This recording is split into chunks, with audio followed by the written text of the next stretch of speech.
Hi everyone, Rabbi Rosen here, hoping all is well with you. And I'd like to open this afternoon with a true story. Back in 1966, Israeli writer Shmuel Yosef Agnon was given a great honor. He was awarded the Nobel Prize in Literature. There was one problem. Agnon was an observant Jew, and the Nobel Prize ceremony was due to take place on a Shabbat afternoon in Stockholm.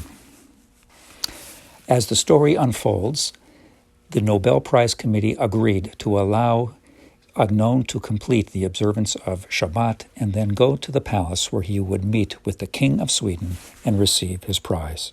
As the sun set, a chauffeur was there waiting in a limousine to whisk Agnon to the palace for the ceremony. Agnon said, "Wait. I need to wait until there are 3 stars in the sky." He then took his time, reciting the evening service and Havdalah. The driver was by now very impatient. "Wait," said Agnon, "it's Hanukkah." He took additional time to light the Hanukkah candles.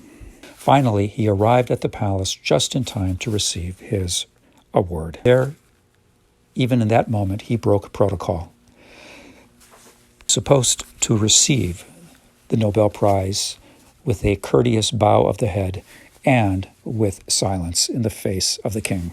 At that moment, Agnon mumbled something and caused a bit of a stir. Later he was asked, "What is it that he said to the king?" And Agnon replied, "To the king, I truly said nothing. What I did say was something to the King of Kings, meaning God. It is the blessing that one recites when appearing before a secular monarch. Baruch atah Hashem Eloheinu melech haolam, shenatan michvodo levasar vadam.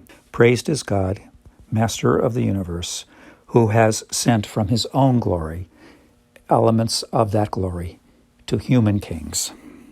It took a great deal of chutzpah, I imagine, for Agnon to do all of these things. But the takeaway I have from this episode is not simply that he had that kind of nerve to break protocol, make the Nobel court wait, that he stood for his own tradition and ultimately conveyed words of praise to a respected and even venerated leader. Contrast that to the story of Korach in this week's Torah portion. Korach makes a simple claim: "You, Moses, take too much upon yourself. All of the people are holy." In short order, it becomes clear that Korach is really out for himself. He is the ultimate demagogue. He is jealous that Moses has power and that he, Korach, has none. As the biblical story unfolds, God clearly takes the side of Moses, and Korach and his followers are swallowed up by the earth itself, not only for putting themselves first, but even suggesting that the people ought to return back to Egypt, because that is the true land of milk and honey. There's a great lesson here. To stand up to authority and offer principled objection is appropriate. It's even a necessary thing to do in life. But to be so consumed with one's own righteousness, to be overwhelmed by ego or a thirst for power, to risk being swallowed up by those very forces. Leaders have so much potential in bringing goodness to the world, to help build a world of justice, of fairness, of hope.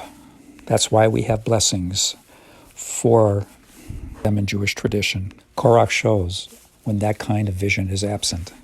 And with so much at stake in our world, so many needs, so many flashpoints, I hope we might do our part to encourage that vision in our leaders and in ourselves. Shabbat Shalom.